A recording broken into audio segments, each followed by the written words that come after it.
मामला 1 लाख रुपये की डकैती। तारीख 12 अगस्त 2024। स्थान दिल्ली, भारत। घटना का विवरण। 12 अगस्त की रात दिल्ली के एक बड़े व्यवसाय श्री राजेश कुमार के घर पर 1 लाख रुपये की डकैती हुई। राजेश कुमार अपने परिवार के साथ रात का भोजन कर रहे थे जब अचानक 4 नकाबपोश बदमाश घर में घुस आए। बदमाशों के हाथ में हथियार थे और उन्होंने सभी को चुपचाप बैठने का आदेश दिया। डकैती की योजना पहले से बनाई गई थी। बदमाशों ने पहले गार्ड को बेहोश किया और फिर घर के अंदर घुसकर सबको धमकाया। उन्होंने घर के मुख्य कमरे की तलाशी ली और तिजोरी खोलने के लिए राजेश कुमार को मजबूर किया।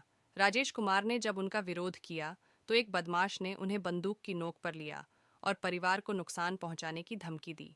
डर के मारे राजेश कुमार ने तिजोरी का पासवर्ड बताया और बदमाशों ने तुरंत तिजोरी से 1 लाख रुपये नकद निकाल ली।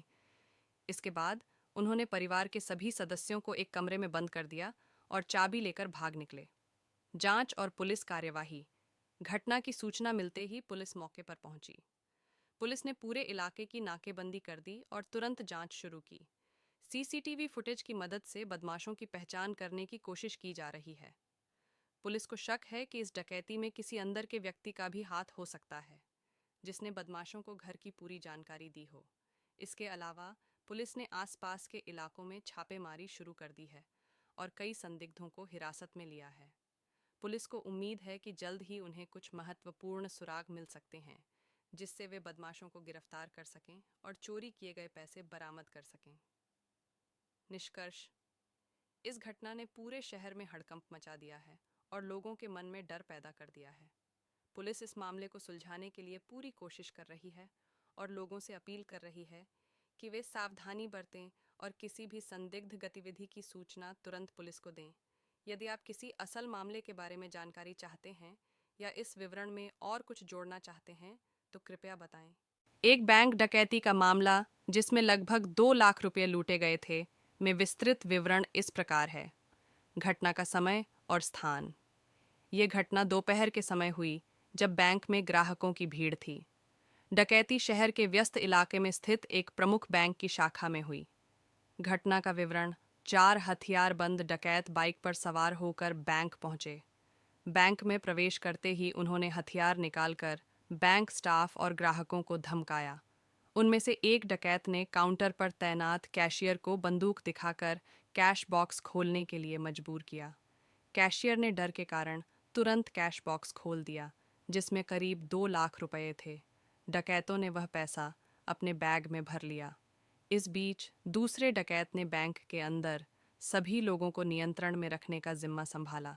उन्होंने किसी को भी बैंक से बाहर निकलने या फ़ोन करने से मना कर दिया। भागने का प्लान। डकैतों ने मात्र कुछ ही मिनटों में यह डकैती अंजाम दी। बैंक से बाहर निकलते ही वे तुरंत अपनी बाइक पर सवार होकर फरार हो गए। उन्होंने भागने के लिए एक सुनसान रास्ते का चयन किया जहां पुलिस की निगरानी कम थी। जांच और कार्रवाई। जैसे ही डकैती की सूचना पुलिस को मिली, उन्होंने तुरंत बैंक के आसपास के क्षेत्रों में नाकाबंदी कर दी। बैंक के सीसीटीवी फुटेज से पुलिस को डकैतों की पहचान करने में मदद मिली।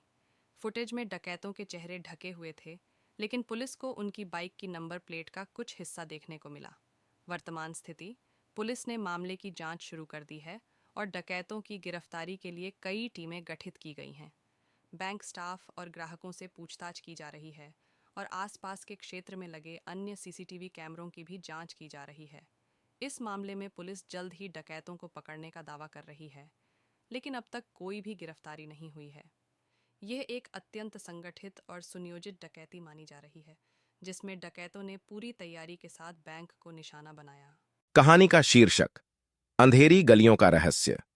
एक प्रस्तावना। मुंबई की भीड़भाड़ वाली गलियों में एक कत्ल ने हड़कंप मचा दिया। कोई नहीं जानता था कि शहर के मशहूर उद्योगपति विशाल मेहता की हत्या किसने और क्यों की। यह मामला जितना आसान दिखता था उतना ही पेचीदा था। चरित्र परिचय। अभिजीत राठौड़, एक ईमानदार और कड़क पुलिस इंस्पेक्टर जिसे इस केस की जांच सौंपी गई है। नेहा मेहता, विशाल मेहता की पत्नी जो रहस्य के केंद्र में है। राघव शर्मा, विशाल मेहता का बिजनेस पार्टनर जिसका विशाल के साथ झगड़ा चल रहा था। किरण, मेहता परिवार की निजी सचिव जो कुछ छिपाने की कोशिश कर रही है। 3 घटना: विशाल मेहता की लाश उनके घर की लाइब्रेरी में पाई जाती है। उनकी मौत का समय रात 11 बजे के आसपास बताया गया है। लाश के पास एक बंदूक और एक खुला खून से सना हुआ खत मिलता है जिसमें लिखा था, "ये अंत है, लेकिन शुरुआत किसकी?"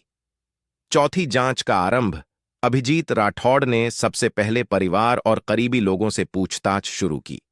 नेहा मेहता के चेहरे पर दर्द और डर साफ दिखाई दे रहा था, लेकिन अभिजीत को लगा कि कुछ तो छिपाया जा रहा है। राघव शर्मा ने बताया कि उनका और विशाल का झगड़ा हो चुका था, लेकिन वह कभी उसे नुकसान नहीं पहुंचा सकते थे। किरण, जो मेहता परिवार के साथ सालों से काम कर रही थी, ने कहा कि विशाल की किसी से कोई दुश्मनी नहीं थी, पर उसकी आंखों में कुछ छिपा हुआ था। 5. रहस्य की पहली परत: जांच के दौरान अभिजीत को पता चला कि विशाल मेहता ने कुछ दिन पहले एक नई जीवन बीमा पॉलिसी ली थी, जिसमें लाभार्थी नेहा मेहता थी।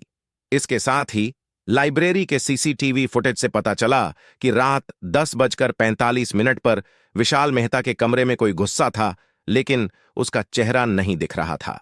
6. दूसरी परत: अभिजीत ने गहराई से जांच की तो पता चला कि विशाल और नेहा के रिश्ते में दरार आ चुकी थी। नेहा का किसी और के साथ अफेयर चल रहा था, जिसे विशाल ने हाल ही में खोजा था। दूसरी ओर राघव के साथ विशाल के बिजनेस में कुछ घपला हुआ था, जिसे लेकर उनका झगड़ा हुआ था। 7. तफ्तीश का नया मोड़: अभिजीत को एक गुप्त सूचना मिलती है कि नेहा ने हत्या के कुछ दिनों पहले एक गुप्त कॉल की थी। कॉल डिटेल्स के अनुसार वह नंबर किसी प्राइवेट डिटेक्टिव का था। जब अभिजीत ने उस डिटेक्टिव से पूछताछ की तो पता चला कि नेहा ने विशाल की हरकतों पर नजर रखने के लिए उसे हायर किया था। 8. सच का खुलासा: नेहा के बैकग्राउंड चेक से अभिजीत को पता चला कि वह विशाल के पैसे के पीछे थी, लेकिन उसके अकेले के बस का नहीं था यह कत्ल करना। जब अभिजीत ने राघव और नेहा के बीच की बातचीत के कुछ रिकॉर्डिंग्स सुनी तो उसे समझ आया कि दोनों ने मिलकर विशाल को खत्म करने की साजिश रची थी। राघव का मकसद विशाल से बिजनेस पर कब्जा करना था, जबकि नेहा विशाल की संपत्ति पर हक जमाना चाहती थी। लेकिन किरण इस रहस्य की सबसे अहम कड़ी थी।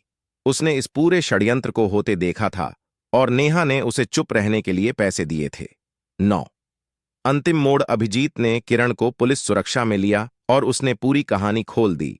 नेहा और राघव को गिरफ्तार कर लिया गया और उन्हें हत्या का दोषी पाया गया। 10.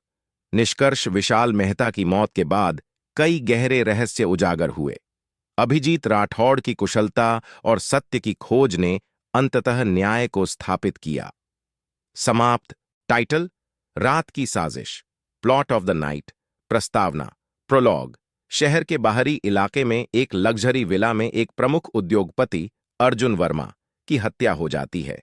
पुलिस को मौके पर केवल एक खून से सना चाकू और एक छूटे हुए दागी कपड़े मिलते हैं। कहानी, स्टोरी: मामला उठता है, केस इमर्जेस। पुलिस को तुरंत सूचना मिलती है और इंस्पेक्टर रवि शर्मा मामले की जांच शुरू करते हैं। वर्मा के परिवार में उसकी पत्नी माया, बेटे आदित्य और बेटी प्रिया हैं। इसके अलावा घर में एक नाइट गार्ड और घरेलू सहायिका भी हैं। गवाह और संदिग्ध: विटनेसेस एंड सस्पेक्ट्स। माया वर्मा बताती हैं कि उन्होंने रात को अर्जुन को किसी के साथ झगड़ते हुए सुना था। आदित्य और प्रिया के बीच झगड़े के बारे में पुलिस को जानकारी मिलती है। आदित्य को आर्थिक समस्याएं थीं और प्रिया के प्रेम संबंध भी संदिग्ध प्रतीत होते हैं। नाइट गार्ड की गवाही भी महत्वपूर्ण है, जो कहता है कि उसने किसी को बाहर जाते हुए देखा था। मुलाकात और साक्षात्कार, इंटेरोगेशंस: पुलिस सभी संदिग्धों का साक्षात्कार करती है और उनके बयान पर ध्यान देती है। घरेलू सहायिका की गवाही में कुछ असंगत बातें सामने आती हैं, जिससे उसकी भूमिका संदिग्ध बनती है। खोज और सबूत, डिस्कवरी एंड एविडेंस: पुलिस को एक सुराग मिलता है। वर्मा के शर्ट पर खून के छींटे और चाकू पर मिले डीएनए निशान। आदित्य के बैंक रिकॉर्ड में एक बड़ा लेन देन दिखता है, जो उसे आरोपी की सूची में डालता है। प्रिया की प्रेमिका, जो एक असामान्य गतिविधि में लिप्त थी, भी जांच के दायरे में आती है। सच्चाई का खुलासा, revelation of the truth: inspector Ravi Sharma अंततः यह पता लगाते हैं कि हत्या की योजना माया ने बनाई थी। वह अर्जुन की हत्या का बदला लेना चाहती थी, क्योंकि अर्जुन ने उसकी वित्तीय स्वतंत्रता पर रोक लगा दी थी। माया ने आदित्य और प्रिया को दोषी ठहराने की कोशिश की, लेकिन पुलिस के द्वारा की गई गहरी जांच ने उसे बेनकाब कर दिया। अंतिम भाग, कंक्लूजन। माया को हत्या के आरोप में गिरफ्तार कर लिया जाता है। परिवार के अन्य सदस्य भी न्याय की उम्मीद में राहत की सांस लेते हैं। इंस्पेक्टर रवि शर्मा की दक्षता और सूझबूझ के कारण मामला सुलझ जाता है और अपराधी को सजा मिलती है। यह कहानी आपको अपराध और रहस्य की जटिलताओं को समझने में मदद करेगी। अगर आपको और विस्तार चाहिए, तो आप किसी विशेष हिस्से पर ध्यान केंद्रित कर सकते हैं।